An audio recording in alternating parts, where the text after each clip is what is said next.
Sigal.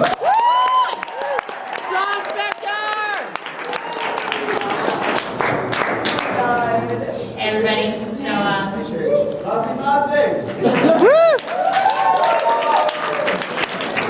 those jokes are coming later in this set, actually. Okay, I also have a lot of new material tonight because this is my first time ever performing stand-up, so I'm also going to use little notes. Everybody hear me? Is this okay? Yep. Yeah, cool. I don't usually have to ask that question. Alright, so alright.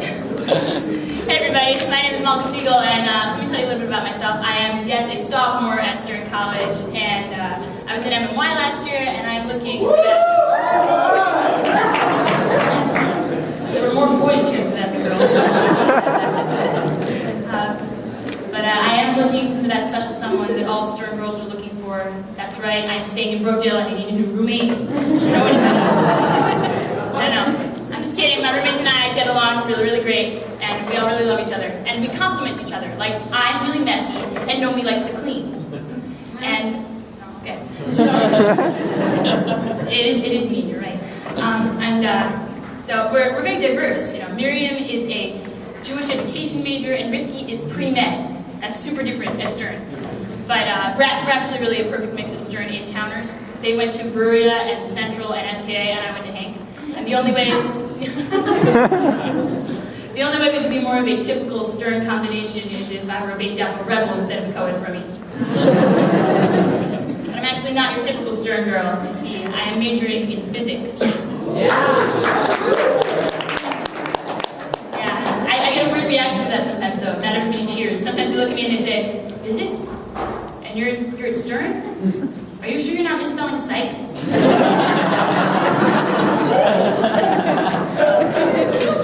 Shit, right? Even with the hassle of being a physics major, I really love Stern. I had a really wild February. I was in the SCBS play, and I also worked at the Sparm sale. And the play's rehearsals ran from February 5th to February 26th. And the Sparm sale was from February 5th to February 26th. So needless to say, I didn't really sleep that month. But so my friend said to me, you know, you really need to go to sleep and wake up at the same time so that you don't disrupt your circadian rhythm. And I was like, I'm talking about my circadian rhythm in public? Your epidermis is showing. So as soon as that month was over, I just scrambled to fill up my March with anything but homework. So I quickly started a radio show, and it's been going really well for a YU radio show. The first time we did it, my co-host spent most of the time asking, and which one of Malka's relatives is going to call in next? It's really, my family's very supportive. That's my mommy and my baby sister.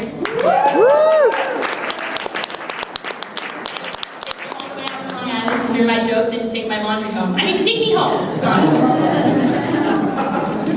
I'm not just involved with the radio and SCDS, I'm also involved with YCDS. I became a fan after seeing 1776 last semester. It was awesome, right? And that was the first time I'd been to their theater, and I sat down in the front row. I got a great seat, and I sat with my friend, and I said to her, "This is so cool, we can totally trick them as they walk out." But no, I would never trip those guys, because I am their #1 fan. Seriously, yeah. Yeah, they know. I saw The Foreigner 5 times this semester. I like, for real. Yeah, The Foreigner. I like to stand in the aisle before the show started and just kind of talk to them right up until it was really starting. And I was really kind of hoping that they would all kind of look at me one time and go, "Sit down, John," but say Malka instead of John. But they didn't. That was a 1776 joke. You guys should. Since I saw The Foreigner so many times, I tried to get myself some free tickets, and I talked to all my friends in YCDS, and I even tried those random guys selling me Reuben. And I asked, it's really random. I asked one guy who he was and what he was to the play, because I thought I knew everybody in YCDS. And he was like, "Oh, you know, I'm Coney Almoni, whatever, I sell tickets." And he was like, "So who are you, and what are you to the play?" And I was like, "Oh, I'm Malka Sigal, the official stalker." Yeah. That's right, official. I haven't always been a stalker, though. Last year I was an MMY girl. But let me tell you, we had some wild times, yeah. We did Yam Liam in Nissan, and it was awesome. There was this one day, we were walking in these fields of banana trees, and then someone always says, bananas don't grow on trees, they're horizontal. Well, shut up.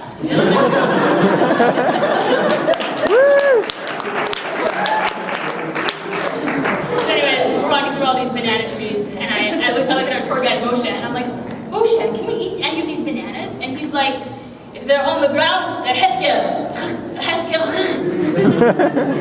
I can also not really do an Israeli accent. So I'm like, woohoo, free food! And I start eating bananas. I have this really cute picture of me with a banana in each hand, and I'm like, I'm bananas for bananas. But I'm talking about bananas, I couldn't resist. So we settled down at our campsite that night. Fine, there was a campsite. And someone says, so I ate 2 bananas today, it was so fun. And I'm like, oh, you ate 2 bananas? That's nice. I ate 5. Yeah, that was an intense day. After the bananas, we encountered some grapefruits. Of course, nobody had anything to cut them with. So our tour guide Moshe, he reaches into his shirt and he pulls out a knife the size of my leg. Very Israeli, that man. But I didn't eat any grapefruits because I don't like grapefruits. See, for my 11th birthday, my uncle got me a grapefruit. And he knew even then that I didn't like grapefruits. And I said, Uncle Eric, why did you get me a grapefruit for my birthday? And he said, because 10 years from now, this will be the only 11th birthday present you remember. He was right. I still don't like grapefruits. Anyways, back to MMY. It wasn't all Nissan vacation. Before that, we had Purim.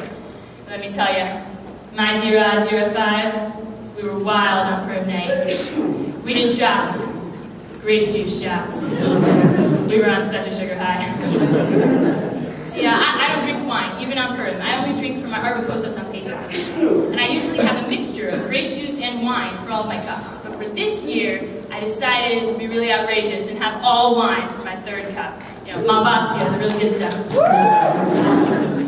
So, after the meal, the 3rd cup, I got a full stomach, I can handle some 5% alcohol, that's okay. It didn't really work out so well for me because apparently I have a really low tolerance for alcohol. I was really lightheaded. My grandmother was like, Shlosha mi yodea, and I was like, I know this one, this 3 are the tablets that Moshe ate and he called me in the morning. And I had a really nice Pesach this year. My other little sister, the one who's not here, she's in seminary for the year, and she flew into the States for vacation, so that was really nice. I went to MMY, so my sister, of course, had to go to Michallah. It's okay. I kind of forgive her. Yeah, she's the first Hank kid to go to Michallah since the Hank teachers were in Michallah. My family has a pretty awesome Pesach in Hagen. That's a nice way. Every year we go to Six Flags on the NCSY day, but that's not the Minhag part. The Minhag part is that we drive out in the car, and then we stay later than the NCSY buses do, and we go on all the good rides after they leave. So we did that this year. It was me and my sister and 2 of our male cousins. We were having a great time. We had some good Jewish music on my sister's iPod, and we drove out to Jersey. And I really love music. It's like my passion, like right next to cheese. So when I hear music, I just want to sing along at the top of my lungs, completely off key. But with the boys in the car, I couldn't do that, so I ended up doing something like all the way to Jersey. It was really fun at Six Flags. 1 more minute. This is my first time. I'm really bad at these signals. So it was really fun at Six Flags. When we got there, it was so windy that all the big roller coasters were closed. But even that couldn't make us sink low enough to ride Skull Mountain. You guys are clearly not from Jersey. That's good. Okay, you might be, but the rest of you aren't. And that's good because I'm from Long Island, and in my head, Six Flags isn't actually in Jersey. There's like this icky Jersey blob like on the coast, and I'm like floating above it somewhere. That's where Six Flags is. It's like Jersey Shell Mala. It's like all of Jersey had the potential to be that, and then it decided to be Jersey. Anyways, so I think that's all the time that I have for you guys. But